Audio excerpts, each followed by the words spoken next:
ఒకే కార్యక్రమానికి ఇద్దరూ కలిసి వెళ్తున్నారని ప్రకటించి, ఆ పైన ఇద్దరూ ఎవరికి వారు ఒకే చోటన, ఒకే అంశంలో ఉండటం ఏంటి?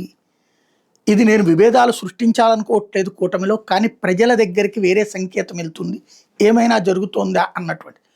ఎందుకంటే ఏదైతే ఇవాళ స్టీల్ ప్లాంట్‌లో జరిగిన ప్రమాదానికి సంబంధించి పరామర్శించడానికి ప్రభుత్వం తరపున డిప్యూటీ సీఎం హోదాలో పవన్ కళ్యాణ్, అదే సందర్భంలో మంత్రి హోదాలో లోకేష్, లేదా బికమింగ్ సీఎం హోదాలో. ఎందుకంటే సాధారణంగా ముఖ్యమంత్రి వెళ్తారు పరిగెత్తుకుంటూ.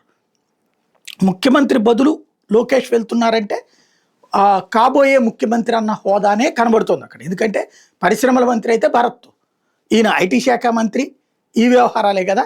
కానీ వెళ్ళారు అంటే అర్థం ఏంటి? ముఖ్యమంత్రి ఆన్ బిహాఫ్ ఆఫ్ చంద్రబాబు గారు వెళ్ళారు.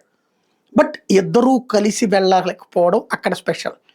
ఒకటి, ఇటు శ్రీనివాస్ వర్మ గారు కేంద్ర మంత్రి, లోకేష్, అలాగే మన అనిత, ఈ ముగ్గురు కలిసి వెళ్ళి పరామర్శించడం. ఈ సందర్భంలో కొంతమంది యూనియన్ వాళ్ళు తీవ్రంగా ప్రశ్నించడం, ఆయన కూడా తీవ్రంగా స్పందించడం జరిగింది. మామూలుగా కూల్గా మాట్లాడే అలవాటు ఉన్నటువంటి వాడు లోకేష్. సహజంగా ఆవేశపడిపోడు. అవతల వాళ్ళు మాట్లాడుతున్నప్పుడు కూడా చూద్దాం చేద్దాం వాళ్ళ నాన్న స్టైల్లో నుంచినే ఉండేటటువంటి మనిషి. ఇలాంటి బాధిత పరిహారం వ్యవహారము, లేకపోతే స్టీల్ ప్లాంట్ ఇష్యూ గురించి మాట్లాడుతున్నప్పుడు కాస్త ఆవేశపడటం అన్నటువంటిది సంథింగ్ ఒక ఫీల్ క్రియేషన్కి కారణమవుతుంది. రెండోది పవన్ కళ్యాణ్, ఆయన నాదెళ్ల మనోహర్ని వెంట పెట్టుకుని ఇంకొక వైపున అదే సందర్భంలో ఇటు పక్కన లోకేష్, అటు పక్కన పవన్ కళ్యాణ్ ఆయన పరామర్శలు చేయటం.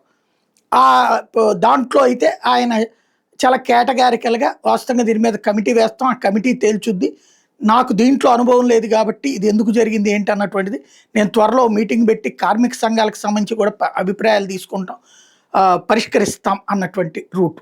ఇవన్నీ ఇద్దరూ ఒకేసారి వెళ్ళి, ఇప్పుడు వైసీపీ కూడా వెళ్ళింది, బొత్స సత్యనారాయణ వాళ్ళు వెళ్ళారు, అది వేరు. కానీ కూటమిలో ఉన్నటువంటి ముగ్గురులో ఇద్దరు ఒకవైపు వెళ్ళి ఒకళ్ళు ఒకవైపు వెళ్ళటం అన్నటువంటిది సందేహాలకి తావిస్తే ఇట్లాంటిది జరగకుండా చూసుకోవాల్సిన అవసరం ఉంది.